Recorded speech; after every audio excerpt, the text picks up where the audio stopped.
Share market वो जगह है जहां कंपनियों के हिस्से खरीदे और बेचे जाते हैं। यहां निवेशक कंपनी के विकास के साथ अपनी संपत्ति बढ़ाने का प्रयास करते हैं। जब शेयर की कीमत आपके खरीद मूल्य से ऊपर जाती है, तब लाभ होता है। लेकिन सही समय पर निर्णय लेना सफलता की सबसे बड़ी कुंजी है। स्कैल्पिंग, इंट्राडे, स्विंग और पोजिशनल ट्रेडिंग, हर शैली अलग है। सही चुनाव आपके समय, अनुभव और जोखिम उठाने की क्षमता पर निर्भर करता है। इस कॉन्सेप्ट को अगर तुम रट लिए तो बिगेस्ट क्रैश और बिगेस्ट मूव दोनों पकड़ सकते हो, दोनों प्रिडिक्ट कर सकते हो विद कंफर्मेशन। कैसे? कि बहुत बड़ा फॉल और बहुत बड़ा ये जो प्रिडिक्ट करोगे। देखो, अगर मार्केट किसी एक पार्टी को बहुत ज्यादा प्रोटेक्ट करके रख रहा है, बचा रहा है, उसका ट्रेलिंग स्टॉप लॉस को काटे बिना मूव दे रहा है, तो वेरी हाई चांस कि वो बहुत बड़ा क्रैश करने वाला है।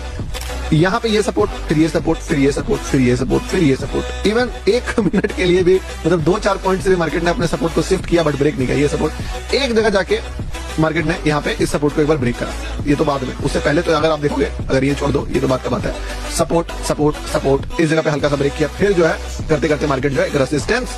यहाँ पे देखना गेम असली कहाँ हुआ है, गेम असली हुआ है यहाँ पे। पहली बार मार्केट ने क्या तोड़ा?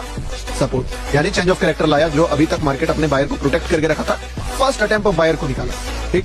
और जस्ट बायर को निकाल के मार्केट सेलर को निकालने चला गया। सेलर को निकाल के आया, वापस से फिर से सेलर को निकाला। कौन निकलता है ब्रेकआउट होने पर? कौन निकलता है बताओ? क्या ब्रेकआउट होने पे बायर निकलेगा या सेलर निकलेगा? ऑब्वियस सा बात है, सेलर निकलेगा। और आप यहाँ पे एक चीज समझ लेना कि मार्केट जिसको निकालेगा उसको माला माल करेगा।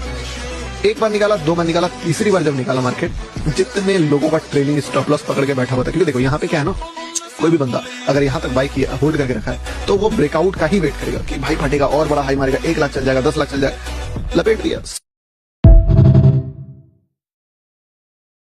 एक डीप बात मैं अगेन तुमको बताने वाला हूँ। एक बार लाइक का बटन दब जाना चाहिए इसके लिए। अगर मार्केट यहीं से ऊपर चले जाता ना, तो शायद यहाँ से लिक्विडिटी ले भी लेते, लेकिन मार्केट जो ये बार बार निकाल दिया ना पहले ही बायर को, इस चीज से तुम आइडेंटिफाई कर सकते हो कि ये थोड़ा ज्यादा ऊपर जाएगा। इसके बिना नौटंकी किए हाई तक पहुंच रहा है, तो वो हाई के बाद नौटंकी करेगा। और अगर वो पहले ही सारा नौटंकी कर दिया है और तब हाई के पास पहुंच रहा है, तो वेरी हाई चांस कि वो ब्रेकआउट से काफी ऊपर जाएगा। यानी कि ये छोटा छोटा माइनर चीज है जिसको अगर पकड़ सकते हो तो तुम पकड़ो। आप बैक टेस्ट करो, जाके देखो, आपको हर बार ये चीजें देखने को मिलेंगी। एक कैंडल लो, इस कैंडल को मार्क करो, इसके ऊपर एक लाइन ड्रॉ करो, इसके नीचे एक लाइन ड्रॉ करो। कर लिए? ये तो कर सकते हो ना? एकदम सिंपल बता रहा हूं। एक 1 डे का कैंडल लीजिए। अब आप जो 1 डे का चार्ट रखे हो, इस चार्ट को 1 मिनट पे शिफ्ट कर दो।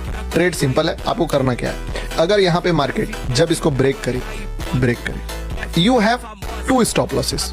आपको जो मैं स्टॉप लॉसेस दे रहा हूँ वो 2 स्टॉप लॉस लेना है आपको, उससे ज्यादा स्टॉप लॉस ही नहीं लेना है। पहला ट्रेड जो तुम प्लेस करोगे इस लेवल के बाद, याद रखना इस लाइन को छूने पे नहीं, इस लेवल के बाद, चाहे जैसा भी डेंजरस मार्केट हो, जिस भी जगह पे एक ग्रीन कैंडल बनेगा, अगला कैंडल अगर उसका हाई ब्रेक कर रहा हो, तो you will enter here, it will be your entry. अगर हाई ब्रेक कर रहा हूं, this will be your SL. Target will be जहां से मार्केट स्विंग करा है, स्विंग हाई मतलब क्या? 1 मिनट टाइम फ्रेम पे जहां पे मार्केट मुड़ा है। पहला काम हो गया।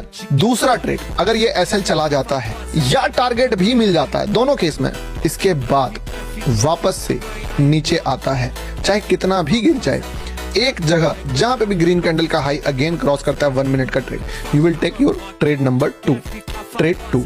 और इस ट्रेड 2 पे फिर से एसएल एंट्री और target will be swing high. जब मार्केट इस लेवल के ऊपर ग्रीन पे ग्रीन, पहला रेड कैंडल को तुम अवॉइड भी कर सकते हो तो कर लो, कोई दिक्कत नहीं है। लेकिन इसके बाद अगर कोई भी रेड कैंडल का लो ब्रेक हो, you will take entry. This 2 simple setup for those. ये मेजर रेसिस्टेंस, बहुत मेजर रेसिस्टेंस, ठीक है, मेजर रेसिस्टेंस। मार्केट जो है वो बहुत मेहनत करके यहाँ तक गया, नहीं सस्टेन कर पाया, यहाँ तक किया। अब बायर ने कोशिश किया कि इसको ज्यादा गिरने नहीं देते और सेलर ने कोशिश किया कि इसको पूरा गिरा देते हैं।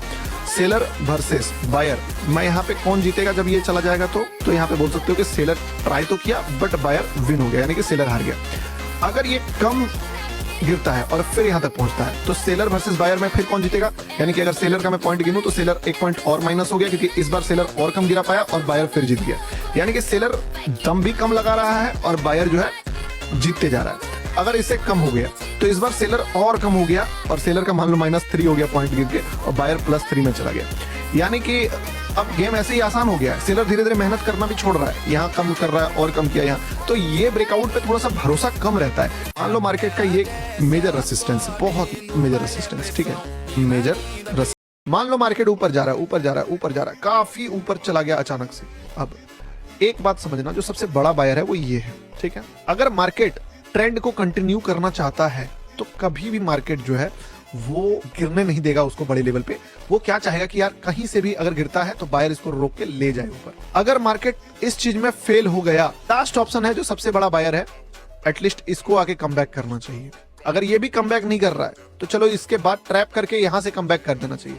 अगर ये भी कमबैक नहीं कर रहा है तो फिर मान लो कि इस लेवल को मार्क कर लो और एक्सपेक्ट करो कि इससे पहले ही ट्रेंड आके प्राइस बिहेवियर ही चेंज हो जाए। लेकिन अगर मार्केट जो सबसे बड़ा ट्रेंड है, यानी कि द बिगेस्ट ट्रेंड जो आपको चार्ट में दिख रहा है, अगर वो बिगेस्ट ट्रेंड के लोवेस्ट पॉइंट को ब्रेक कर दे मार्केट और ब्रेक करके ऊपर जाए, ये याद रखना, ये छोटे चीज में नहीं कर सकते हो। यानी कि अब अगर पता चला कि चार्ट ऐसा है, तो लास्ट अपॉर्चुनिटी फिर से एक बार ट्राई मारा हूं और इस बार वही सेम ट्रेड है। थोड़ा सा भी अगर फिर से नहीं गिरता है तो मैं एग्जिट कर जाऊंगा, ठीक है। लास्ट दिमाग लगाया है इस पे कि यार अगर ये फ्री फॉल मार दे तो मजा, और नहीं मारे तो फिर चूना लगा के तेरा भाई निकल जाएगा। आई थिंक झटके में गिर जाना चाहिए इसको, ठीक है। बहुत ही छोटा स्टॉप लॉस लिया है मैंने, नाम मात्र का, मतलब कितना, इतना। इसके चक्कर में एटलीस्ट अगर थोड़ा सा भी गिर गया तो अब तो मजा ही आ जाएगा। देखते हैं, साला बोला ना, पूरा भारत में जो चीज करके दिखाऊंगा ना, किसी का बाप का हिम्मत नहीं है करके दिखाने का। ओपन चैलेंज ले भाई, मजा आया, पेश है आपके सामने। क्या था ये